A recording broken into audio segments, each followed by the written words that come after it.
Salam, selamat pagi, selamat siang, Bapak-Bapak, para profesional dan juga para pimpinan perusahaan. Gimana apa kabarnya? Baik, terima kasih. Semoga hari ini Bapak-Bapak dan Ibu semua dalam keadaan sehat. Sebelum kita mendengarkan firman Tuhan, marilah kita berdoa.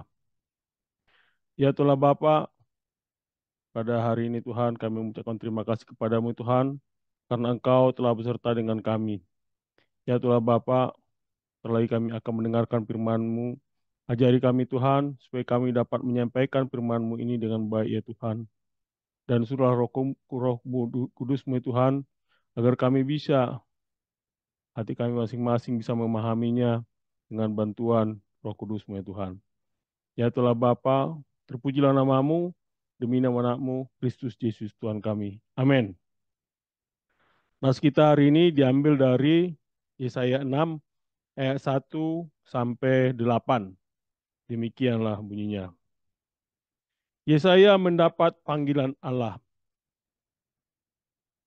Dalam tahun matinya Raja Uzia, aku melihat Tuhan duduk di atas takhta yang tinggi dan menjulang, dan ujung jubahnya memenuhi bait suci.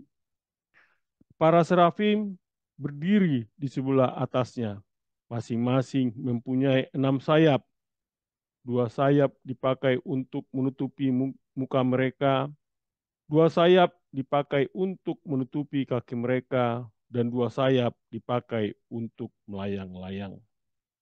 Dan mereka berseru seorang kepada seorang katanya, Kudus, kudus, kuduslah Tuhan semesta alam, seluruh bumi penuh kemuliaannya.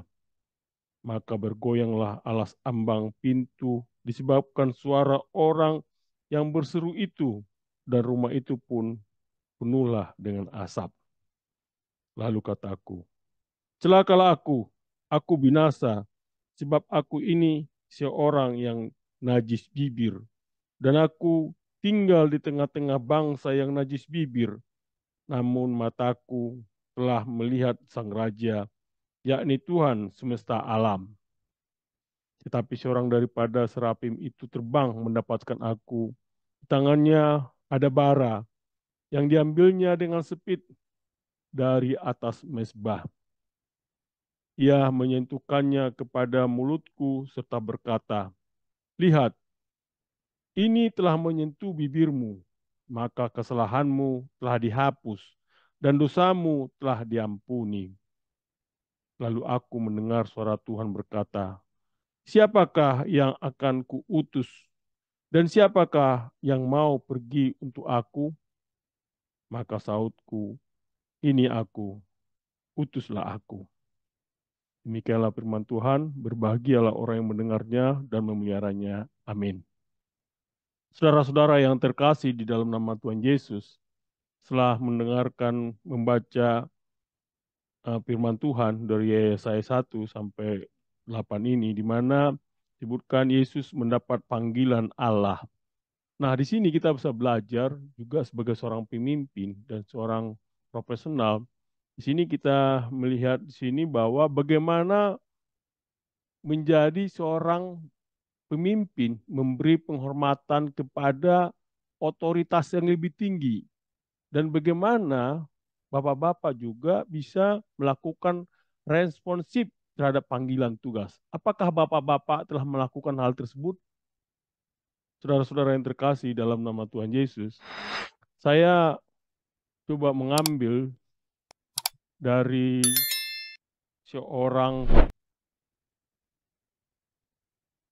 yang namanya Tim Cook, yaitu adalah seorang CEO Apple, di mana kita bisa belajar dari seorang Tim Cook ini, uh, yaitu adalah bagaimana dia melakukan penghormatan kepada otoritas yang lebih tinggi. Yaitu di sini kita banyak belajar bagaimana Tim Cook dikenal sebagai seorang pemimpin yang sangat menghormati nilai-nilai dan visi yang ditetapkan oleh pendahulunya, yaitu Steve Jobs. Nah, di Cook di sini selalu berusaha untuk menjaga integritas dan budaya inovasi yang dia wariskan oleh Jobs. Meskipun Cook telah membawa perubahan signifikan pada Apple, ia tetap menjaga fondasi yang telah dibangun oleh Jobs, yaitu menunjukkan penghormatannya terhadap otoritas yang lebih tinggi dan prinsip-prinsip yang telah ada sebelumnya. Di sini juga kita belajar bagaimana tim Cook yaitu responsif terhadap panggilan tugas. Yaitu Cook juga dikenal dengan sangat responsif terhadap panggilan tugas di mana terutama dalam situasi krisis. Contohnya selama pandemi COVID-19, Cook memimpin Apple dalam mengimplementasikan berbagai inisiatif untuk membantu penanganan pandemi. Apple berproduksi masker wajah dan menyediakan sumber daya teknologi untuk mendukung pendidikan jarak jauh. Dan ini menunjukkan komitmen Cook untuk selalu siap menjawab panggilan tugas demi kepentingan yang lebih besar. Nah, kita tahu bahwa Tim Cook atau Timothy Donald Cook, dia lahir pada 1 November 1960 di Robertsdale, Alabama. Dan dia juga merupakan lulusan teknik industri dari Auburn University pada tahun 1982. Nah, setelah itu ia meraih gelar MBA dari Fuqua School of Business, Duke University pada tahun 1988. Dan Cook juga mengawali karirnya di IBM, di mana ia bekerja selama 12 tahun dan mengembangkan keahliannya dalam operasi dan manajemen rantai pasok. Kemudian ia menjabat sebagai COO di Reseller Division Intelligent Electronics sebelum bergabung dengan Compaq sebagai Vice President of Corporate Material. Nah, kita bisa mempelajari juga dari riwayat beliau itu pada tahun 1998, Tim Cook bergabung dengan Apple atas undangan Steve Jobs ketika perusahaan tersebut sedang menghadapi kesulitan finansial. Sebagai Senior Vice President for Worldwide Operations, Cook berhasil merampingkan operasi produksi dan mengurangi inventaris, meningkatkan efisiensi, dan juga profitabilitas Apple. Ia kemudian diangkat sebagai COO pada tahun 2005 dan bertanggung jawab atas semua penjualan dan operasi global. Nah, Cook juga menjabat sebagai CEO interim pada tahun 2009 dan 2011 selama Steve Jobs mengambil cuti medis sebelum akhirnya diangkat menjadi CEO permanen pada 24 Agustus 2011. Nah, di bawah kepemimpinannya, Apple telah meluncurkan berbagai produk inovatif seperti Apple Watch dan AirPods, serta memperluas operasinya di pasar internasional.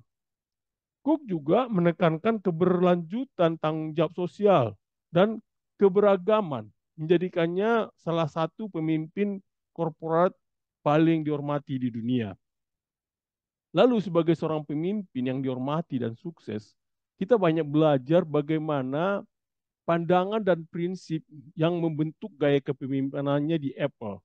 Ada 6 yang kita akan pelajari di sini, ada 8 prinsip-prinsip yang kita pelajari di sini dari tim Cook yang akan kita bisa petik sebagai filosofi kepemimpinannya. Yang pertama adalah integritas dan kejujuran. Nah, tim Cook selalu menekankan pentingnya integritas dan kejujuran dalam bisnis. Ia percaya bahwa kepercayaan adalah dasar dari setiap hubungan yang sukses, baik dengan karyawan, pelanggan, maupun pemangku kepentingan lainnya. Di sini, Cook sering mengingatkan bahwa keputusan yang dibuat harus selalu mengedepankan nilai-nilai moral dan etika. Hal yang kedua kita pelajari adalah fokus pada pengalaman pelanggan. Nah, di sini Cook terus menggarisbawahi bahwa pelanggan adalah pusat dari segala sesuatu yang dilakukan oleh Apple. Ia mendorong inovasi yang bertujuan untuk meningkatkan pengalaman pelanggan dan memastikan bahwa produk-produk Apple selalu memenuhi atau melebihi harapan pengguna. Prinsip ketiga adalah kerja tim dan kolaborasi. Di sini, Cook menghargai kerja tim dan kolaborasi.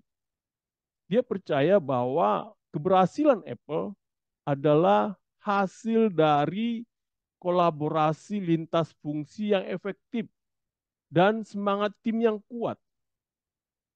Ia mendorong lingkungan kerja di mana setiap orang merasa dihargai dan didengar, serta berkontribusi pada tujuan bersama.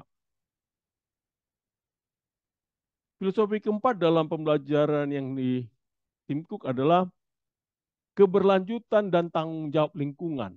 Di sini, di bawah kepemimpinan Cook, Apple setelah mengambil langkah-langkah besar dalam keberlanjutan dan tanggung jawab lingkungan.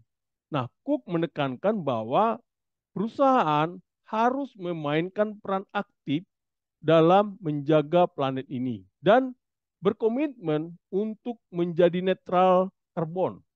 Dia percaya bahwa keberlanjutan bukan hanya pilihan tetapi kewajiban moral. Hal yang kelima kita pelajari adalah keberagaman dan inklusi.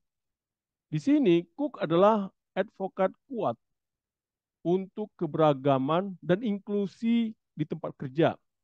Dia percaya bahwa tim yang beragam dan inklusif adalah kunci untuk inovasi dan kesuksesan. Cook berkomitmen untuk menciptakan lingkungan di mana setiap orang terlepas dari latar belakang mereka, merasa diterima, dan mampu berkontribusi sepenuhnya. Yang keenam adalah inovasi berkelanjutan. Nah, salah satu ajaran penting dari Cook adalah pentingnya inovasi berkelanjutan. Cook mendorong karyawan Apple untuk selalu mencari cara-cara baru untuk memperbaiki produk dan proses. Ia percaya bahwa inovasi harus menjadi bagian dari DNA perusahaan dan harus terus didorong agar tetap relevan dan kompetitif. Hal yang ketujuh adalah pemimpin yang melayani. Artinya sini bahwa Cook sering berbicara tentang konsep servant leadership atau kepemimpinan yang melayani, di mana pemimpin bertugas untuk mendukung dan memberdayakan tim mereka. Ia melihat peran CEO bukan sebagai seorang yang memerintah dan dari atas, tetapi sebagai fasilitator yang mampu karyawan yang bisa membantu karyawan mencapai potensi penuh mereka. Dan hal yang terakhir yang kedelapan adalah tanggung jawab sosial. Di sini Cook menekankan pentingnya perusahaan memiliki tanggung jawab sosial. Dia terlibat dalam berbagai inisiatif sosial, termasuk hak asasi manusia, pendidikan, dan kesehatan masyarakat. Cook percaya bahwa perusahaan besar harus memberi dampak positif bagi masyarakat luas. Di sini saudara-saudara yang terkasih dalam nama Tuhan Yesus, bahwa seorang Cook, seorang tim Cook, dia menekankan pentingnya integritas dalam kepemimpinan dan pengambilan keputusan, yaitu sejalan dengan nilai-nilai yang diajarkan dan ditegaskan dalam Amsal tentang kejujuran dan ketulusan, yaitu di Amsal 11 ayat 3 mengatakan, orang yang jujur dipimpin oleh ketulusannya, tetapi pengkhianat dirusak oleh kecurangannya.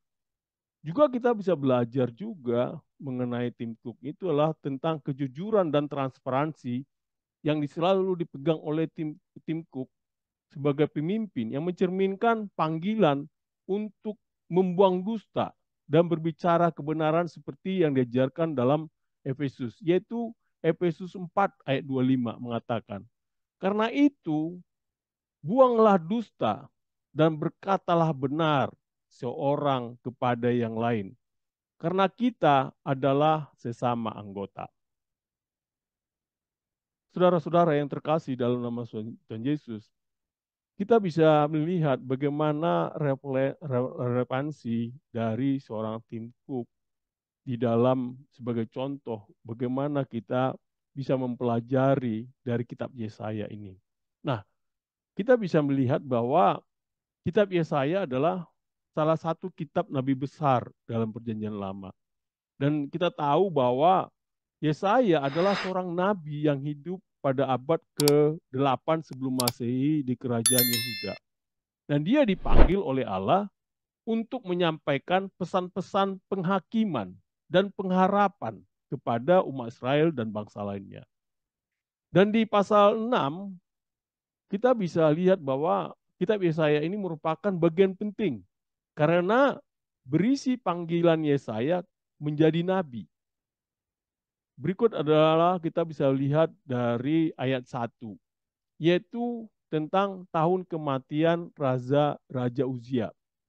Nah, kita tahu bahwa Raja Uzia memerintah kerajaan Yehuda selama sekitar 52 tahun. Dan dia dikenal sebagai raja yang kuat dan berhasil. Tetapi pada akhir hidupnya ia terkena kusta sebagai hukuman dari Tuhan karena kesombongannya. Kita bisa baca di 2 Tawarik 26 ayat 16 sampai 21. Di sini bahwa makna yang kita pelajari di hari ayat 1 ini adalah tahun kematian Raja Uzia menjadi titik balik penting bagi bangsa Yehuda dan juga bagi Yesaya. Nah, saat ini menjadi momen peralihan kekuasaan dan ketidakpastian politik.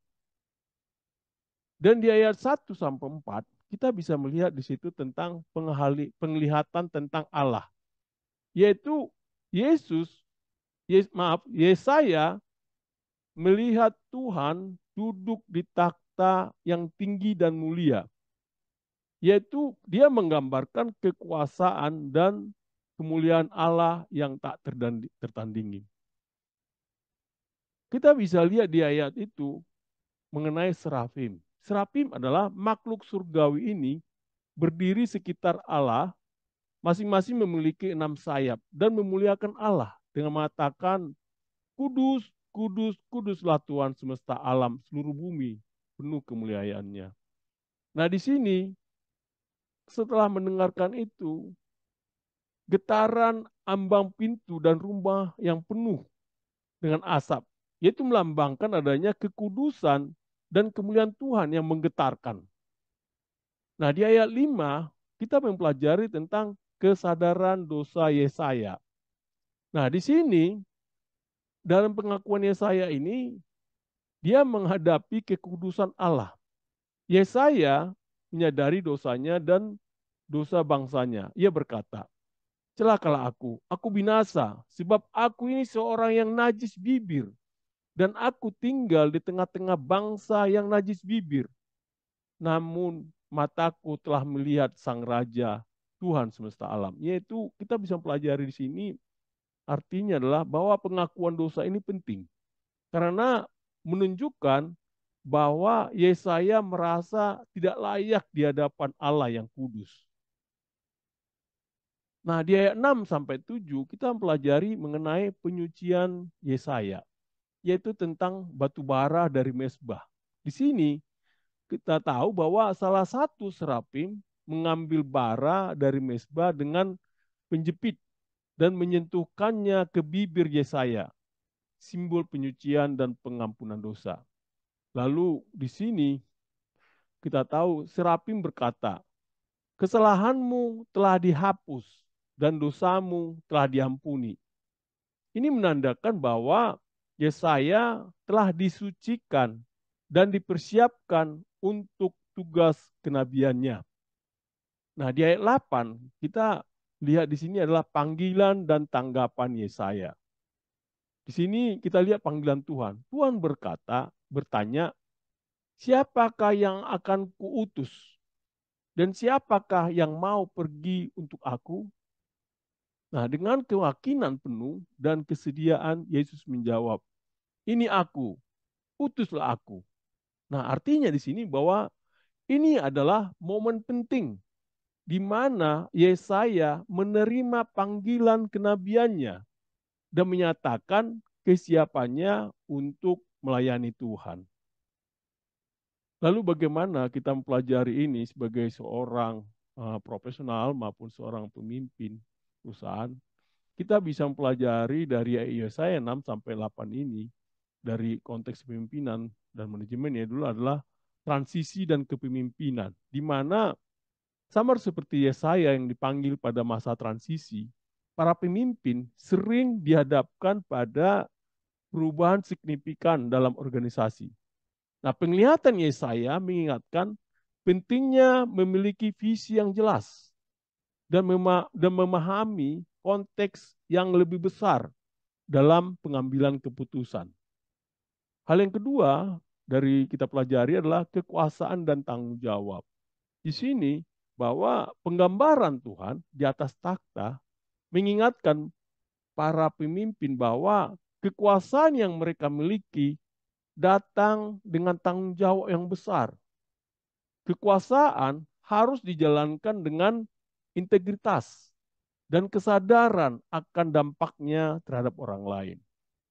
Hal yang ketiga yang kita pelajari dari Yesaya ini adalah kesadaran diri dan kerendahan hati. Kesadaran Yesaya akan dosa-dosanya mengajarkan pentingnya introspeksi dan kerendahan hati bagi para pemimpin. Nah, pengakuan atas kelemahan diri dan komitmen untuk perbaikan adalah kunci bagi kepemimpinan yang efektif. Hal yang keempat kita bisa pelajari di sini adalah penyucian dan pengembangan diri. Pengalaman Yesaya dengan Serapim menekankan pentingnya proses penyucian atau pengembangan diri yang terus-menerus.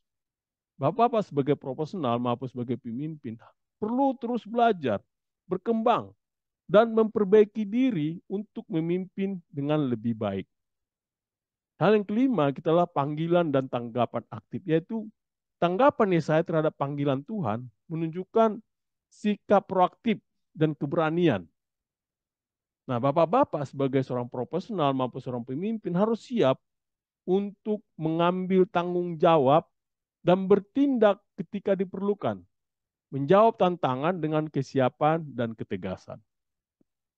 Lalu sebagai seorang profesional maupun seorang pemimpin, saudara-saudara yang terkasih dalam nama Tuhan Yesus, apa yang kita bisa lihat di sini dari Yesaya 6 ayat 1 sampai 8 ini, agar bapak-bapak menjadi seorang pemimpin yang sukses, yaitu adalah pemimpin memberi penghormatan kepada otoritas yang lebih tinggi dan responsif terhadap panggilan tugas, yaitu adalah akan kita pelajari satu, penglihatan tentang Allah yang kudus, dan yang kedua, panggilan untuk melayani.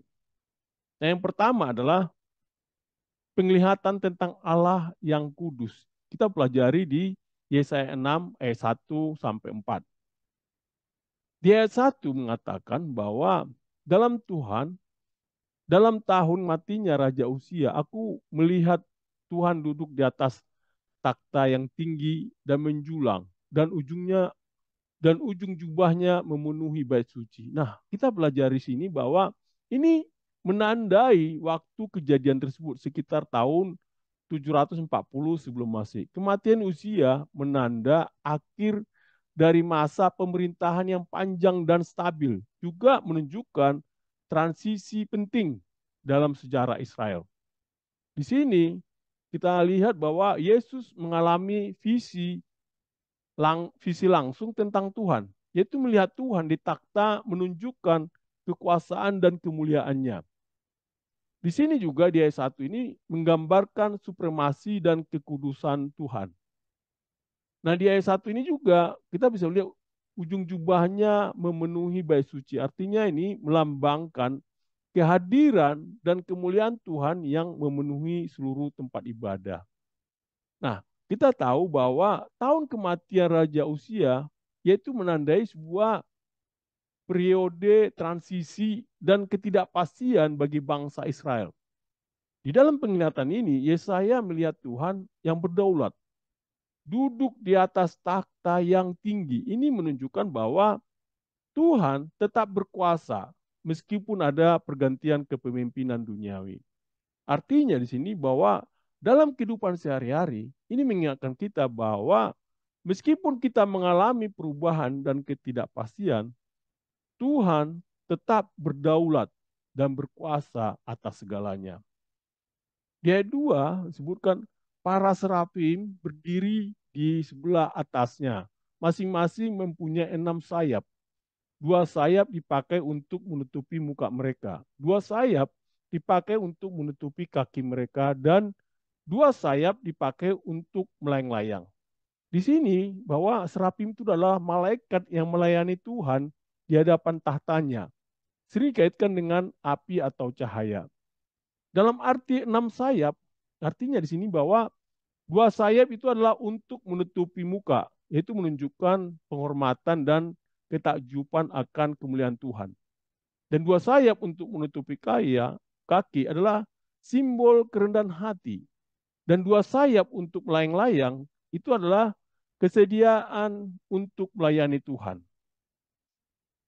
Para serafim di sini adalah makhluk surgawi yang melayani Tuhan. Mereka menggunakan dua sayap untuk menutupi muka untuk mereka sebagai tanda penghormatan terhadap kekudusan Tuhan, dan dua sayap untuk menutupi kaki mereka sebagai tanda kerendahan hati, dan dua sayap untuk terbang menunjukkan kesediaan mereka untuk melayani. Ini adalah menggambarkan sikap yang harus kita miliki terhadap Tuhan, yaitu adalah rasa hormat, rendah hati, dan siap untuk melayani. Di ayat 3 dikatakan, dan mereka berseru seorang kepada seorang, katanya, Kudus, kudus, kuduslah Tuhan semesta alam, seluruh bumi penuh kemuliaannya.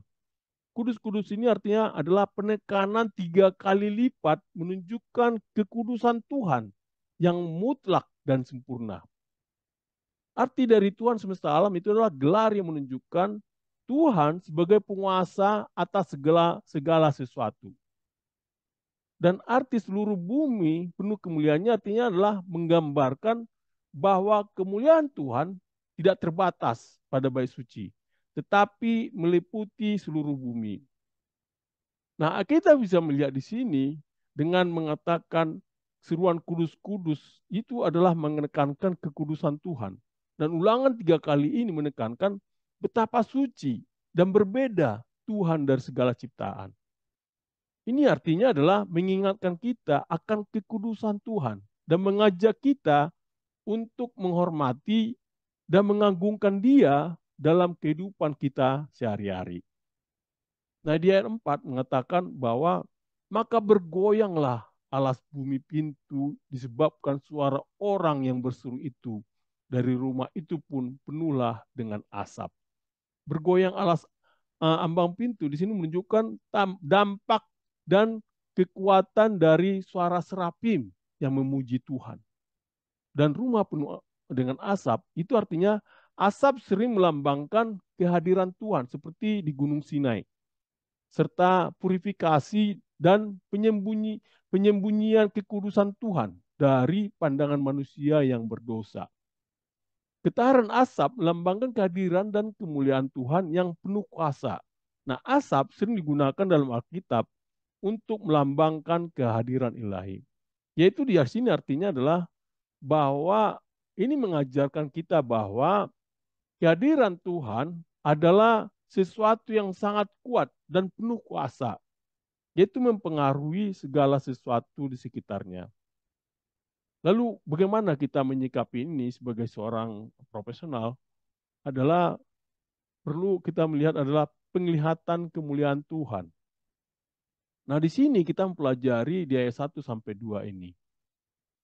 Lalu apa yang kita bisa lihat di sini ayat 1 sampai 2 ini adalah kesadaran akan kekuasaan tertinggi. Nah, di sini Yesaya melihat Tuhan yang duduk di atas tahta yang tinggi, yaitu mengingatkan kita bahwa ada kekuasaan yang lebih tinggi dari manusia. Dan ada rasa rendah hati dan penghormatan di mana para serafim menunjukkan sikap rendah hati dan penghormatan terhadap Tuhan. Bagaimana kita bisa melihat ini sebagai seorang profesional maupun sebagai pimpinan adalah seorang pemimpin harus selalu mengingat bahwa ada prinsip dan nilai yang lebih penting yang harus dihormati dan diikuti, yaitu mengembangkan sikap rendah hati dan menghormati setiap anggota tim atau kolega.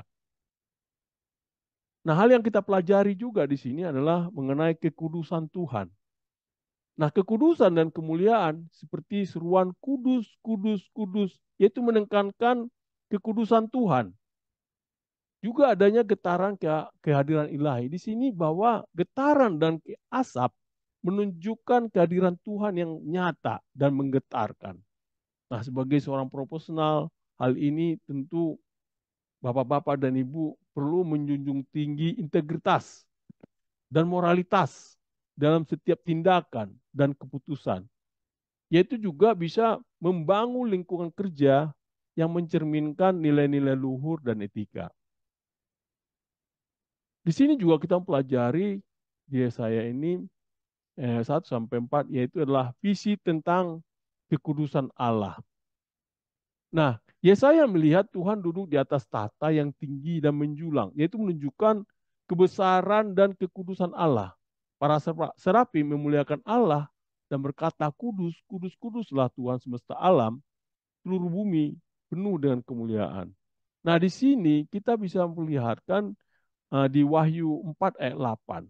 Di situ disebutkan bahwa dan keempat malaikat itu masing-masing mempunyai 6 sayap dan sekelilingnya dan di sebelah dalamnya penuh dengan mata. Dan dengan tidak berhenti-hentinya mereka berseru siang dan malam. Kudus, kudus, kuduslah Tuhan Allah yang Maha Kuasa, yang sudah ada dan yang akan datang. Ini adalah kita bisa mempelajari juga di Yesaya ini tentang adanya penglihatan tentang keagungan Tuhan. Nah, kita bisa pelajari tadi dari 1 sampai 4, di mana Yesaya melihat Tuhan duduk di atas tahta yang tinggi dan menjulang dengan jubahnya memenuhi bait suci. Serapim berdiri sekelilingnya, memujinya dan dengan berkata-kata, kudus, kudus, kuduslah Tuhan semesta alam, seluruh bumi penuh kemuliaannya. Nah, kita bisa mempelajari sini bahwa keagungan dan kekudusan Tuhan mengingatkan pemimpin untuk memprioritaskan integritas dan etika dalam kepemimpinan mereka.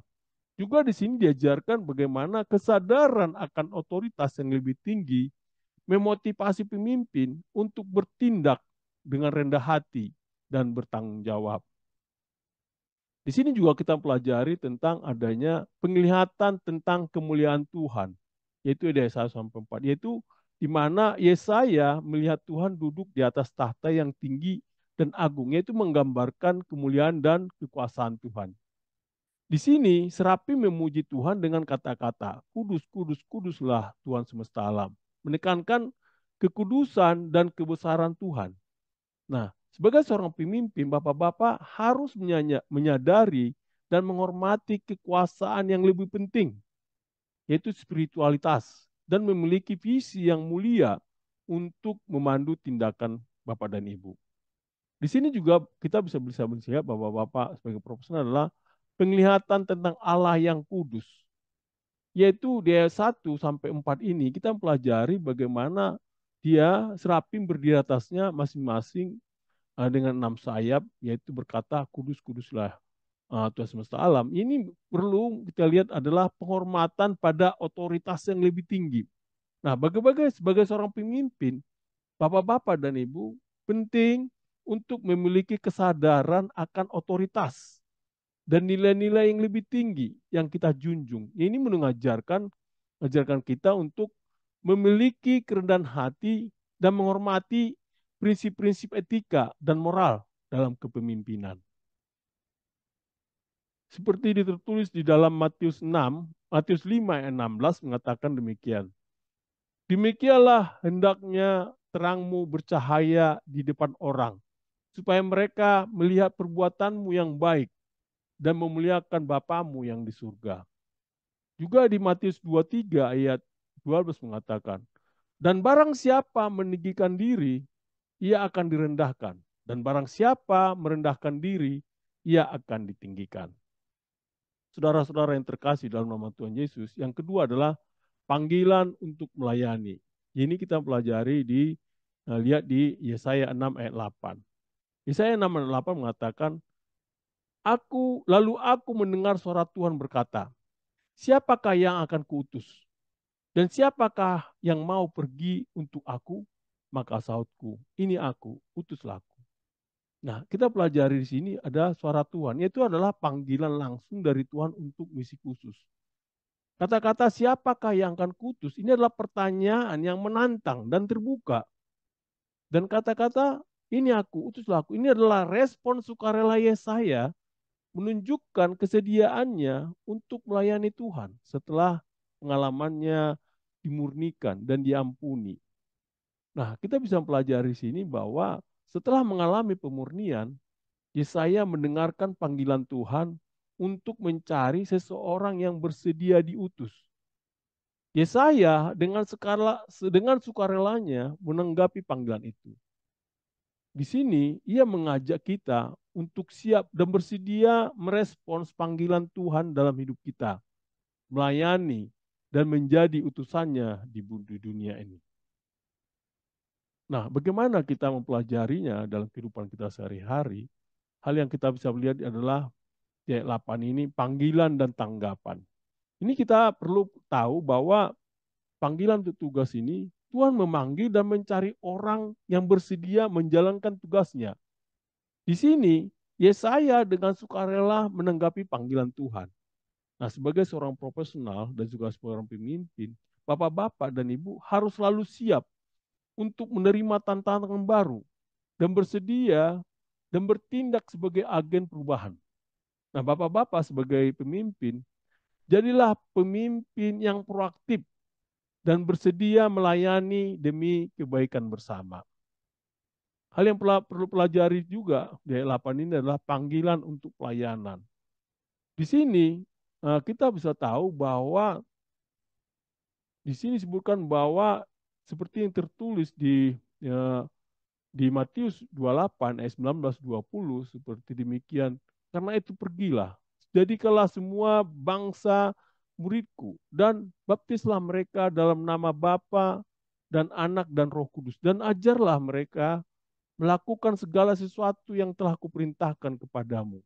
Dan ketahuilah, aku menyertai kamu senantiasa sampai kepada akhir zaman. Di sini juga kita mempelajari di ayat 8 ini yaitu tentang panggilan dan tanggapan. Di sini dikatakan Tuhan bertanya, siapa yang akan kuutus dan siapa yang akan mau pergi untuk aku?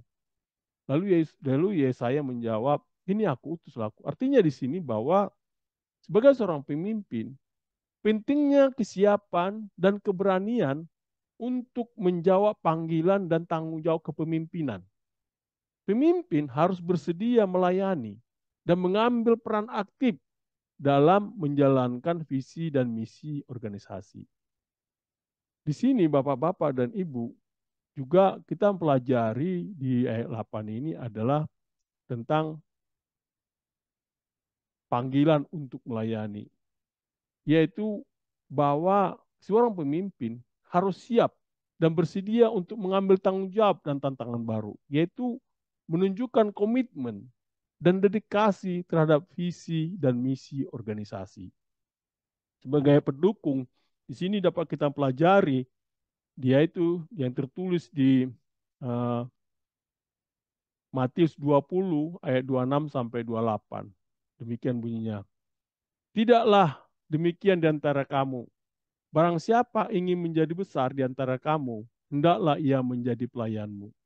Dan barang siapa ingin menjadi terkemuka di antara kamu, hendaklah ia menjadi hambamu. Sama seperti anak manusia, datang bukan untuk dilayani, melainkan untuk melayani dan untuk memberikan nyawanya menjadi tebusan bagi banyak orang. Di Filipi 2 ayat 3-4 mengatakan, dengan tidak mencari kepentingan sendiri atau puji-pujian yang sia-sia, sebaiknya hendaklah dengan rendah hati yang seorang menganggap yang lain lebih utama daripada dirinya. Dan janganlah tiap-tiap orang hanya memperhatikan kepentingannya sendiri, tetapi kepentingan orang lain juga. Saudara-saudara yang terkasih dalam nama Yesus, setelah kita tadi melihat ini, kita bisa merangkum langkah-langkah di dalam penerapan kita sebagai seorang profesional maupun pimpinan, yaitu adalah pertama mengadakan refleksi dan renungan. Maka di sini setiap profesional maupun pemimpin harus menyisihkan waktu untuk refleksi dan renungan mengenai nilai-nilai spiritual dan etika dalam pekerjaan mereka. Yang kedua, membangun budaya kerendahan hati, yaitu membuat lingkungan kerja di mana setiap orang merasa nyaman untuk mengakui kesalahan dan belajar dari mereka. Dan ini bisa melalui pelatihan, diskusi kelompok, atau sesi mentoring. Dan yang ketiga adalah menyusun program pemurnian dan perbaikan, yaitu mengidentifikasi area yang membutuhkan perbaikan dalam organisasi dan menerapkan langkah-langkah untuk pemurnian dan peningkatan kualitas. Yang keempat adalah menjawab panggilan dengan tindakan nyata, yaitu mendorong karyawan untuk mengambil inisiatif dan bertanggung jawab atas tugas-tugas mereka, dan menghargai mereka yang menunjukkan dedikasi dan komitmen. Saudara-saudara yang terkasih dalam nama Tuhan Yesus, setelah kita bisa mempelajari Yesaya 6 ayat 1 sampai 8 ini sebagai seorang profesional maupun seorang pemimpin, kita dapat belajar yaitu bisa menghormati otoritas dan prinsip-prinsip moral yang lebih tinggi, mengakui kelemahan dan dosa serta berusaha untuk memperbaikinya dan menjaga integritas dan meminta pengampunan bila diperlukan. Kita juga siap menjawab panggilan untuk tanggung jawab dan pelayanan yang lebih besar. Saudara-saudara yang terkasih dalam nama Tuhan Yesus, Bapak-bapak sebagai pemimpin di sini, Bapak-bapak dapat membangun budaya organisasi yang kuat, etis, dan berkomitmen pada nilai-nilai luhur yang membimbing Bapak dan Ibu menuju keberhasilan dan kebaikan bersama. Stay profesional. Amin. Tuhanlah Bapa, terima kasih Tuhan, kami sudah mendengarkan firman-Mu Tuhan. Kiranya firman-Mu ini Tuhan bisa menyerap dalam kehidupan kami sehari-hari Tuhan.